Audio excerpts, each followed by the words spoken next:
edge of the sleeve and then the sleeve she created by cutting it. I do like that adds a bit of a roughness to her that she didn't have before. We can add like a couple like bites, moth holes out of her hoodie. I have those like straps so she can hold things here. Is that a thing? We have like pockets in it. I really like the addition of like the cropped sleeves. So I'd like to try and draw another full body. See how that looks with like the pants and everything. Obviously I'm open to change. Let's try drawing her in a different pose actually. This little edge might cause a problem. Let's try drawing someone sitting. Who does want to draw someone sitting? Here she's contemplating something terrible that just happened, which is a regular occurrence. This is like my depressing story that I write when that's where I need to go. But trust me, the main character is a bright ray of sunshine, so it's still my story. I don't know if I mentioned, but Stucky is not the main character. I consider her a main character to a degree. Looks like she's sitting on the toilet. I probably should also draw her with like backpacks and stuff, because part of the story, she's definitely living that one specific place that she can call home, so she should be able to carry anything she needs on her person. Okay, yeah, this is kind of falling apart here. I can't really see what I'm doing. I should also probably try and make her look a little older, because that does not, it's a bit on the young side there. Hey, but she was young once, so it's not completely inaccurate. She should be early 20s, I think. At least that's how it is in my mind currently. That's what I like about stories. You can change anything at any point in time, as long as you haven't written any of it, which is probably why I don't write any of it. Maybe by adding a little under eye circles, like things keep her up at night, which they would. This butt's gonna be in my way, so I'm just gonna erase that preliminarily. Is that even how you use that word? We're gonna be looking a little bit from below this time, so I'm gonna draw the underside of the hat. I mean, I guess I could draw her once without the hood on her head. But no, I kind of want to see how the whole outfit looks all together like that. It might even be more mid-20s now that I'm thinking about it. So my favorite thing about like drawing my characters is I can just think about them and make these decisions and like ponder different parts of their story. I used to do this so much more often. I feel like when I was like 16, I used to just draw my own characters all the time. And it didn't matter. It didn't make sense. It's definitely therapeutic. I want to keep those joggers. That looks weird. Why is those like her butt's out backwards? Because one thing about her character design that I know for sure is that her butt is on the backside.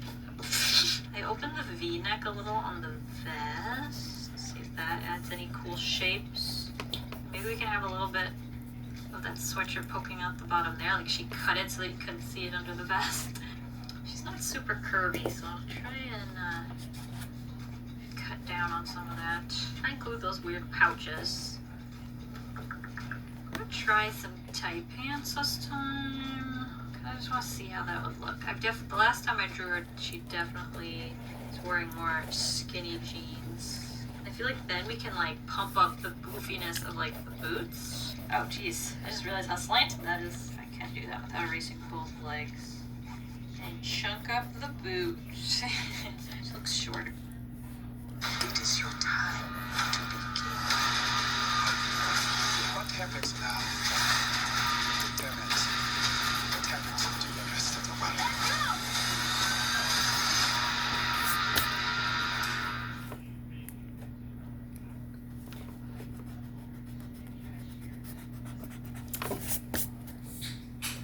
So get this.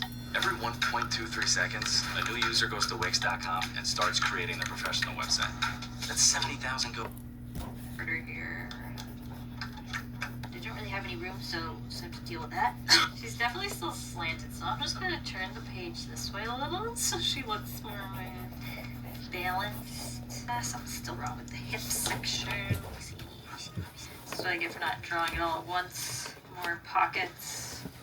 Maybe some weapons of some kind. I mean, I know what kind of weapons she has, I'm just not focusing on that right now. She's gotta protect herself. I think I actually have drawn her in other sketchbooks, like pretty old ones, so she's been around a while. I'm gonna end the pants like capri level, and then go really, really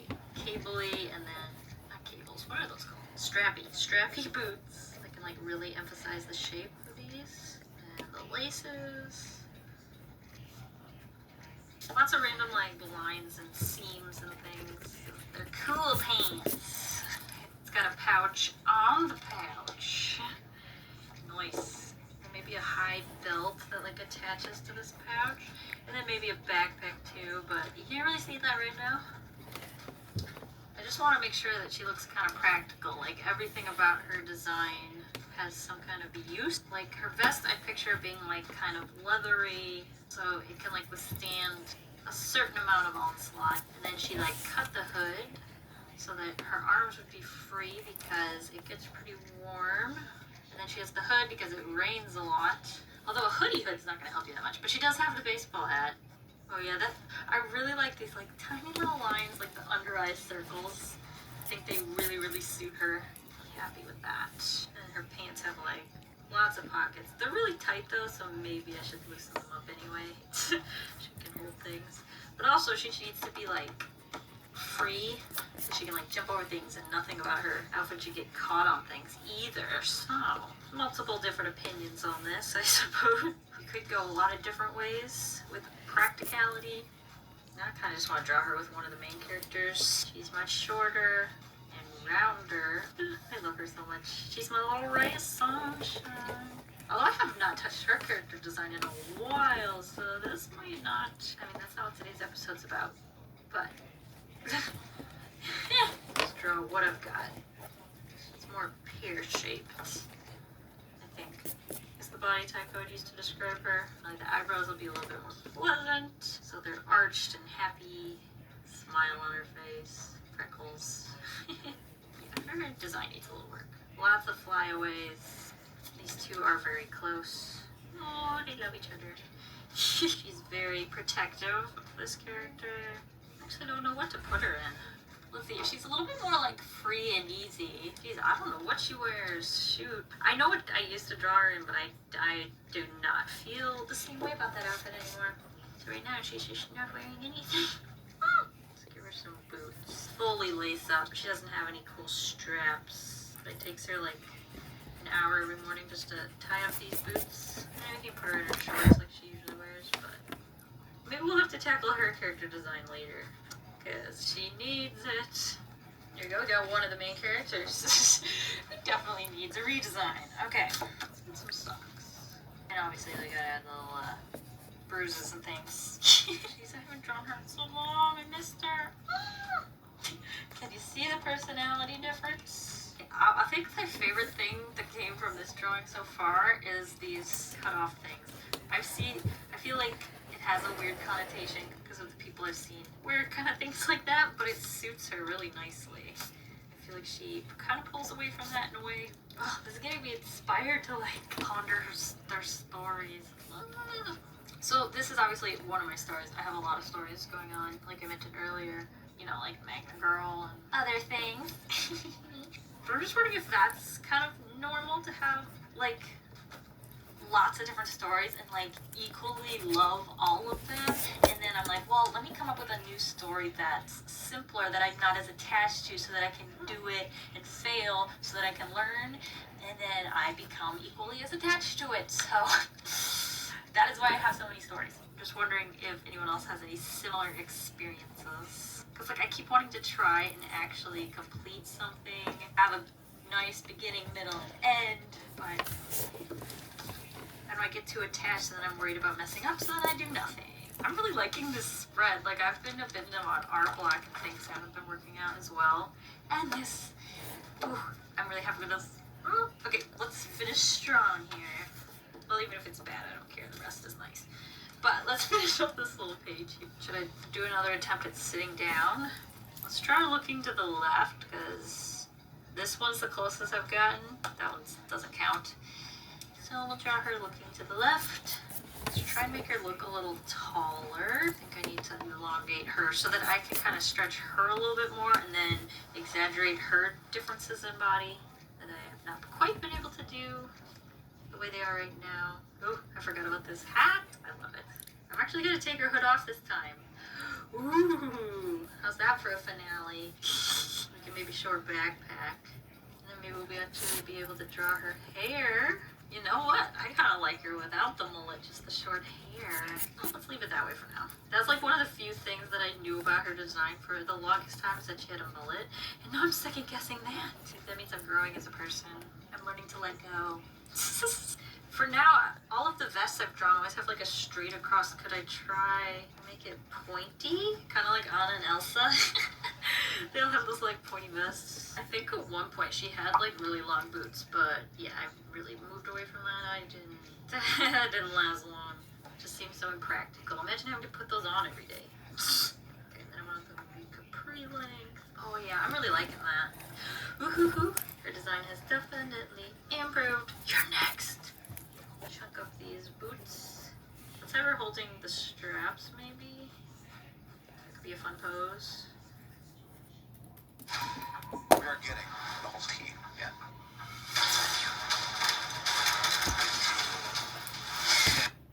I don't know how much she needs to survive. I feel like she can get away with not having much, so maybe this backpack's too big.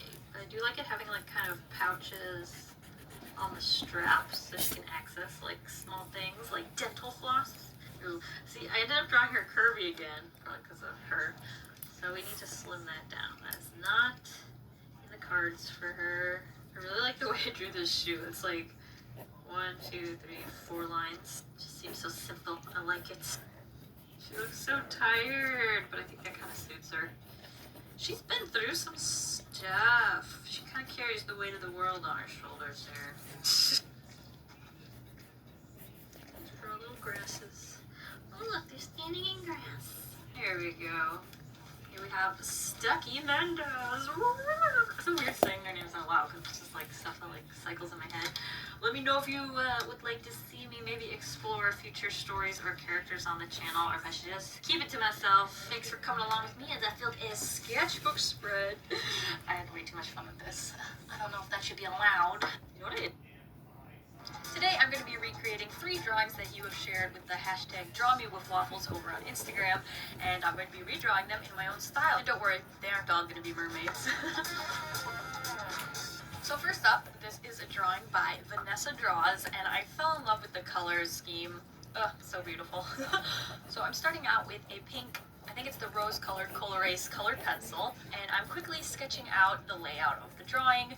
This pencil is very light, which I really like when I start layering Copics on top of it, or when I want to do line art and I don't want the sketch being super distracting. And let's just ignore the fact that I haven't purchased a pencil extender yet. I don't know where to get it around where I live, and I don't want to like buy it on Amazon and have them ship it in a box that could fit like, you know, the entire Encyclopedia Britannica just for this tiny little pencil thing. So I've just been living without. But yes, I do know they exist. With some of these drawings, I did change some things up, but for this one, I mainly drew it as I saw it, but in my style. I put like the hand where the hand is, I put the elbow where the elbow is, I put the shoulders where the shoulders is, the hair where the hair is, and don't forget the little bunny ears as well. And this was definitely a warm-up for the day. I don't know if anyone else gets this, but sometimes when I'm drawing, and I haven't drawn like in a couple hours or a day or so, like my hands, it feels like there's like little ants running up and down my veins or something, and I'm like, I don't know, it's like shaky feeling. I don't know if anyone else has ever felt that before, but it's like really weird, and it feels like I don't have control over what I'm drawing, and I was definitely feeling that when I was trying to draw this. And I remember at the time I was like getting kind of frustrated, but this is now a couple hours later, and I'm looking at it, and it did not turn out bad at all, so I don't know. I think it was mostly just a mental thing, like feeling like my hands felt weird, and my brain was like, something's gonna go wrong. Now, the sketch is done, and there are some little problems that I made a mental note of, like the eyes. I did a little too heavy on the eyeliner. Because the pencil is so light, that pink Colorace colored pencil, I can go over with the lines and, you know, fix it up when I do the liner. I don't recommend leaving something for later you to do because I usually forget. But I went in and did the eyes almost first. I don't know why I started with the bangs, but I did the eyes first. And that way I had it like in my head, I'm like, do not mess this up, do not mess this up, do not mess this up. And I think it turned out all right. Well, that's another thing. Like, I usually use very thick and bold line art. I feel like it just hides a lot of my mistakes. So because I drew this illustration filling up an entire page in my sketchbook, which is not something I do very often, I felt a little insecure about using these like thin lines. and like you could tell when they were wobbly. But once I started adding in the color, I definitely saw a lot of that insecurities kind of fade away a little bit because I was able to hide them with the color. Which brings me to the color scheme. Yes, I love it so much. Something I noticed right off the bat was the only thing that's blue in this drawing is the eyeball, so I made sure I did that first.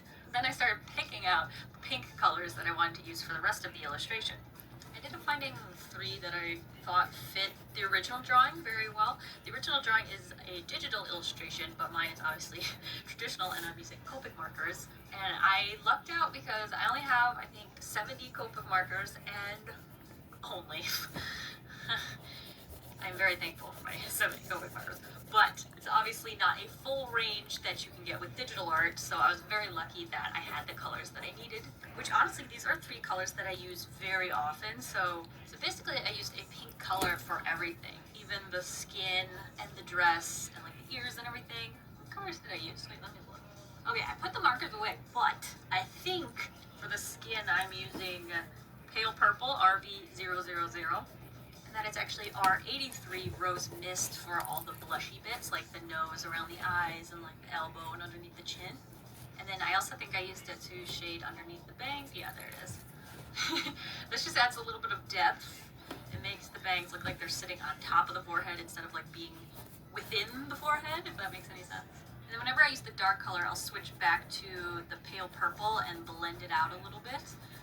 Here I used the Rose Mist to shade like the edges of the fingers, but honestly it looks like she just dipped her hands in blood. You be the judge of that one. And then for the hair, I'm actually using Lipstick Natural, which is E04.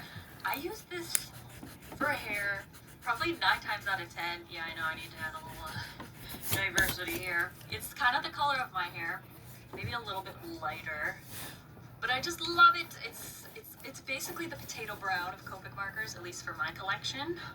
And it's a little tricky because the cap looks very purpley, but then when you start drawing with it, it's definitely a lighter brown. I wouldn't say it matches the cap exactly, but I've learned to see that cap and know it's the marker that I want because I love it so much. And even though it's a brown, it definitely has those purpley reddish undertones, which makes it work really, really well with this illustration because there are so many pinks that when we want to add a brown color, if we find a brown that is like, you know, a little bit of pink, it looks really, really good together and it creates that soft look that I just love.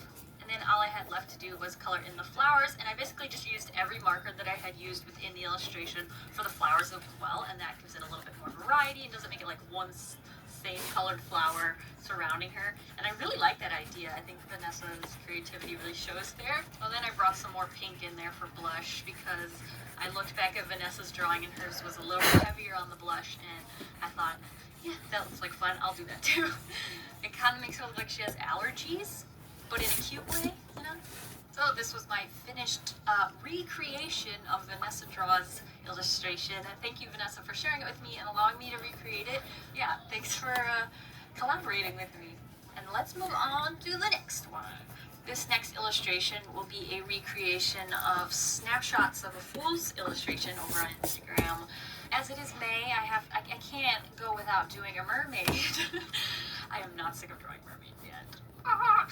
And so when I saw this one, I was like, oh, I want to recreate that. So what I did with this one was a little bit different than with Vanessa's drawing, because with this one, I thought, why don't I take the idea and try to see how I would tackle it without kind of like using snapshot of a fool's drawing verbatim. So what I did was I didn't have it like opened while I was drawing it, and anytime I needed a little bit of help, I would take a look. But for the most part, I left it up to what decisions would I make if I was drawing this illustration, and if it was my idea to create it. And I thought that would be a little bit more interesting of an exercise to see how 2 different artists would kind of tackle the same drawing. And what I really liked about this one was the simple background and the composition of it, because the character's head is like circled by the moon, and then the hair like flows into the water. So those are the elements that I took from it, and also the crown, the gorgeous seashell crown. Oh, this person knows how to draw seashells. I could learn a lesson or 2 from them. Oh my gosh. And you'll see when I get to the part where I start adding a lot more detail to the seashells. They're not my specialty. When I was looking at the reference, I thought it looked like they drew the character kind of looking down a little, like the face is pointing downwards and then their eyes are looking up because they have those big, gorgeous, almost fish eyes. I also enlarged the moon, and this kind of like centers the character inside of it a little bit more, and I think that helps with the composition. Again, I'm putting a lot of time into those eyes because I feel like the eyes were one of the focal points of Snapshot of a Fool's drawing, because they're just so bright and like icy blue, and they definitely like grab your attention right off the bat, which I absolutely loved about that drawing. For the hair, I remember in like the original drawing, it was definitely sitting on top of the water, so I tried to recreate that. One thing I did differently than Snapshots of a Fool was that I realized that this is a mermaid out of water. So maybe when a mermaid goes out of water, is it just my thoughts? Maybe when a mermaid comes out of water, they lose that like magic that gives their hair so much volume. So I tried to flatten the hair and give it that like wet look. So I took it in and like had it come almost up against like the sides of the face, and then pulled that almost straight down into the water. And then when it hits the water, it starts getting a little bit curlier, like it's sitting in the waves. And definitely on top of the head as well, I flattened it down. And then because the hair is flattened, I made the crown a lot bigger for more contrast, and that like shows you the difference between this huge, gorgeous, ornate crown and like the hair that's wet and flat underneath it. And I thought that conveyed a little bit more contrast than if I had left the crown the same size as it was in the original drawing. Now here I am erasing the drawing because I thought maybe I could try and use Copic markers on top of pencil, but I decided against it. I decided, okay, now that I've erased this for whatever reason, I'm going to go over it with another pencil and just refine the lines a little bit more. This isn't how I usually go about things, but it definitely worked. And because I did this, I was able to play around with the facial structure a little bit more, so I sunk in the cheeks a little bit. I feel like that made it look a little bit more fish-like. And I also included like the scales around her nose that was from the reference. And I feel like that's a key feature of the original illustration, so I'm a little bummed that I didn't cover the right eye with hair. I feel like that also adds to the mystery of the character, so I like that a lot better in the original drawing. I kind of wish I could have pulled that into my drawing a little bit. A little bummed about that. I still really wanted to add some color to this drawing, and I had used graphite obviously, and I don't really like mixing graphite with colors too often, except digitally. So I took a snapshot of this drawing and I imported it into Photoshop. So here we are on my Wacom Cintiq 16, and I start outlining the basic character with just, you know, any color. It doesn't really matter because I'm going to be using this as a clipping mask. And clipping masks are like a shape that you can clip other layers to, and it makes it so you can only draw within that shape. Once I have that basic shape out, I can start adding in the more simplified colors. So I color in like the eyes white, and I color the hair, and I color the shells a separate color. And I have these each on separate layers so that I can easily grab them and then stay within like that shape. I also added pretty simple gradient to the green because I wanted that to seem not oily, but like, you know how fish out of water kind of has that like shine to it. I wanted that to show forth on the skin, and I thought using gradients would be the best way to achieve that. I also did the same thing with the background, blocking out the shape on its own clipping mask and then adding in the sea as its own layer and then the moon as its own layer. And because this is digital, I'm able to use the circle selection tool and make a perfectly circular moon just like that. Isn't that great? And I also added like a gradient to that so that there was some more texture. And because I used a lot of darker colors in the background, this moon just looks like it's glowing, and that is just the beauty of contrast, my friends. And because I realized that about the background, I thought, we could take this into the actual character and add that same kind of contrast and make the moon look even brighter by darkening all of the colors in the character and making it look backlit. So that hue saturation tool and just down through the darkness, and now see how it looks like she's in the night? Like there's nothing lighting up the front half of her face. And when I did this, I actually duplicated the colors layer. So I actually had a layer that was still the old brighter colors, and now I had this new layer of the character that was the darker colors, and I was able to erase the outside edge of the darker color layer, and the lighter color layer, which was underneath it, was now showing through, and that's just started that, oh, it's glowing from behind kind of look. I'm getting really excited. And that gives it that basic idea of being backlit. Then I went into the face and started shading it to give it a little bit more texture and to give it a little bit more 3-dimension. One of my favorite things is just add a little bloop on the nose, make it look brighter there. And I just kind of colored in with a lighter color places that I thought would protrude from the face, and then places I thought would be, you know, less protrusive. What? Darker?